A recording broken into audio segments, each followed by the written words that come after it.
Okay, everybody, this is my spoiler review of the Outer Range Season 1 finale, The West.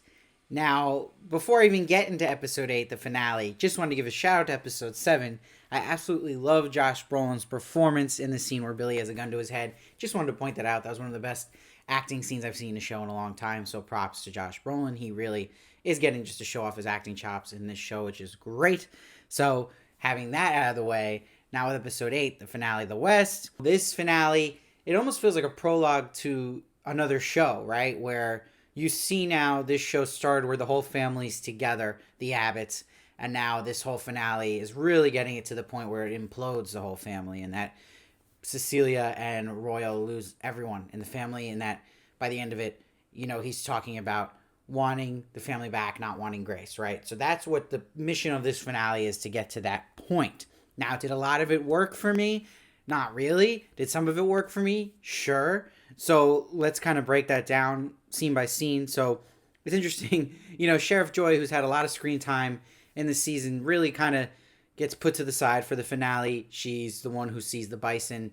It's interesting, though, she sees the bison running one moment from the left, and then the other time they're going to the town, right? And the other scene she sees him. But it's all in the daytime, and we know that Luke lets the bison in at nighttime. So we know the real bison attack that happens with the herd is at night. So there's something going on with time here, unless that's an error by the team, but I think it's definitely on purpose.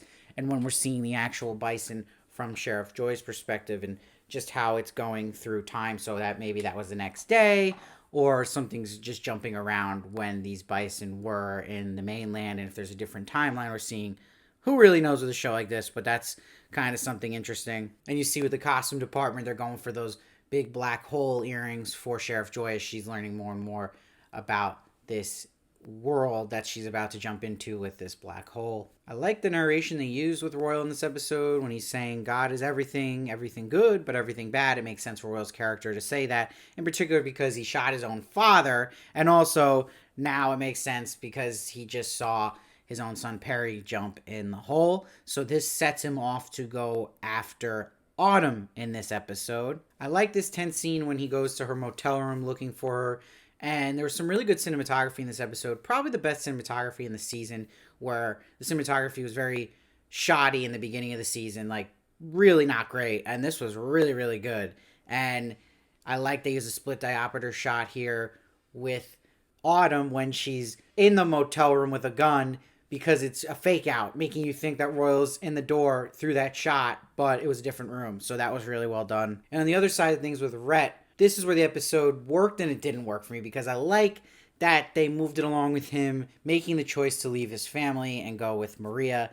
And that's set up in this episode too, when he talks to Autumn saying, are you going to stay here your whole life? So that pondering is really kicking in for him. And then it really is just fully realized by him, because when he's doing his bull riding, he keeps seeing more and more family members not watching him, not supporting him on his big day, and also having this moment with Royal appearing and telling him that he has to tell him something. He's acting all weird. So all of it's just not going in the direction to support Rhett wanting to stay anymore, and he finally makes that leap. But where it didn't work for me is how much time we spent at this rodeo and having this time with Rhett in the finale. It just seemed like a lot of time was in this setting here. Almost too much, that it almost felt like this maybe would have been a better middle of the season episode. So it just felt like it was slogging along, in particular with the bull riding sequences. Now with the Tillersons, we see that Billy gives his dad this black material while he's on basically his deathbed. So him getting this material makes me think Wayne Tillerson, the father, will live from this material in some way. And that you see how Billy is someone who sees the black hole as spiritual enlightenment, this whole discovery, kind of like Autumn does. But Luke, the brother, sees it as an opportunity for wealth. That's why he goes and digs up all these holes, and that he's the one who finds the black hole again and lets the bison in. So this scene with Autumn and Billy at the bank when she's waiting for her money, they do this thing they did in episode 7 as well, where they have this like extreme weird French kissing going on while Billy's singing.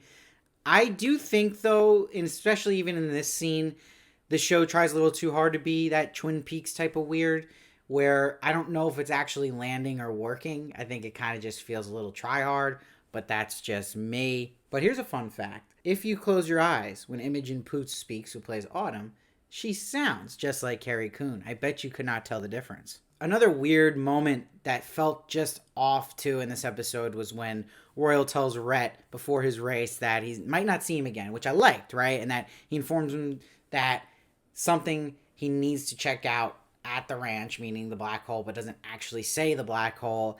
And Royal, when he sees that Rhett wants to leave, he just gets literally tongue-tied, but almost too extremely tongue-tied, where it was like so convenient so that they didn't have to give Rhett too much information, where it felt like, I don't know, it was like a little exaggerated with the tongue-tied moment for Royal there. Now, I think it was cool that Amy picked up a phone call from Autumn, so we know now she is Autumn, and she's basically picking up a phone call from herself, which was pretty surreal.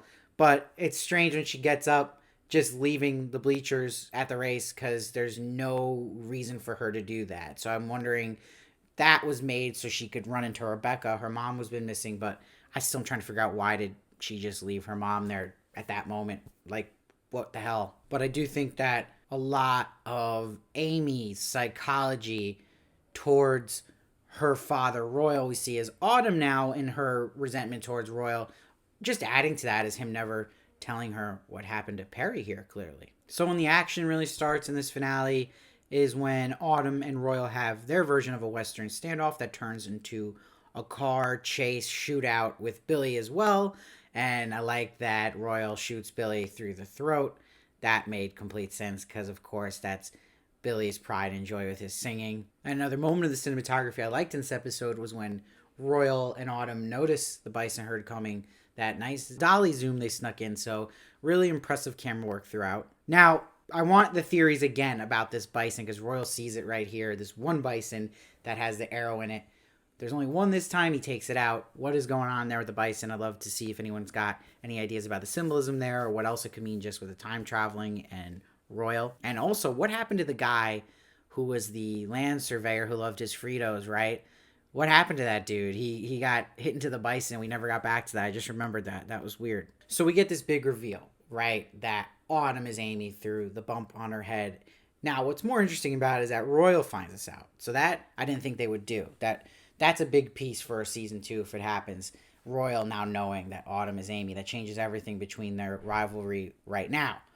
But as the big reveal for the season being this big twist, I mean, people were calling this in episode 1 that Amy was Autumn, and it's a problem of when you have a reveal like this, it feels like a letdown because it was so telegraphed. But I like that it happened because it makes sense for the story. I think it's cool that Amy's at Autumn. I like that, but again, maybe they should have even informed us that a little earlier, or just not even that, just not telegraphed it as much where it's so obvious, right? This was a very obvious reveal.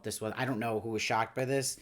If you were, great. I'm happy you got to enjoy it more, but I mean, for most people, including myself in the community, this was coming a mile away from all the hints. And then we get Cecilia gets her version of a Western standoff with Royal, because when Royal's now confessing to her all his secrets about how he killed his father and that he was trying to protect him from all of them, and now they've lost everybody, he wants his family back, she's still so pissed about losing everyone and kicks the table down, but it's shot through the angle of Royal and her in a standoff, which I thought was a nice touch. And Cecilia says Amy's gone. He's like, no, she's not. That's how we end the season, because she is upstairs, and that is Autumn, who is really Amy. And it's an interesting way to leave off, and I feel like it was okay, the finale. I give it a 7.4. I think this whole show was okay.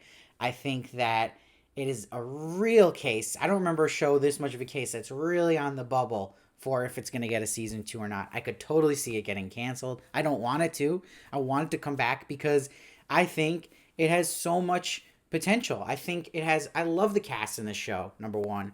I love the music, and the cinematography got way better towards the end. So there's so much potential here, and it has a good concept on its core. Like, if you read the synopsis of just the season, you're like, okay, interesting, unique. I like that it's, a blend of Western and sci-fi and mystery, but the writing's got to be better. It's got to be more finding its own voice too. It can't try to be a Twin Peaks copycat. You got to just be inspired by things, which is cool. And that's cool that it's inspired by Twin Peaks, clearly, and other shows that have that kind of weird mystery vibe. But it has to have more of its own standing and strength and confidence, because it feels like sometimes it just doesn't know exactly where it's going or what it's doing. I do think a season 2 could be amazing if they tighten some things up, if we can kind of get a more coherent story going on a bit and a little less fluff in there as well, where it feels stretched. But overall, I enjoyed it for the performances mostly. Again, the music, cinematography. I think it had some good episodes, but nothing great here, but nothing awful either. Like, I've seen way worse, so I hope it gets renewed, so we'll see. But I'd love to hear your thoughts on that, because it is a show that's kind of getting mixed feelings from people. I want to know what you guys think. Do you want to see a season 2? If there is a season 2, will you watch it? Will you be crushed if it's canceled? I would love to hear all those kind of thoughts, and what you thought of the finale, what you thought of the season as a whole. The season as a whole, I think I'll give it, I think it's a 7.7, has some good stuff, but definitely potential where it feels like this is like a prequel, and that a season 2 can really kind of lift things off. So I'd love to hear your theories as well, all that kind of stuff. I appreciate all you guys.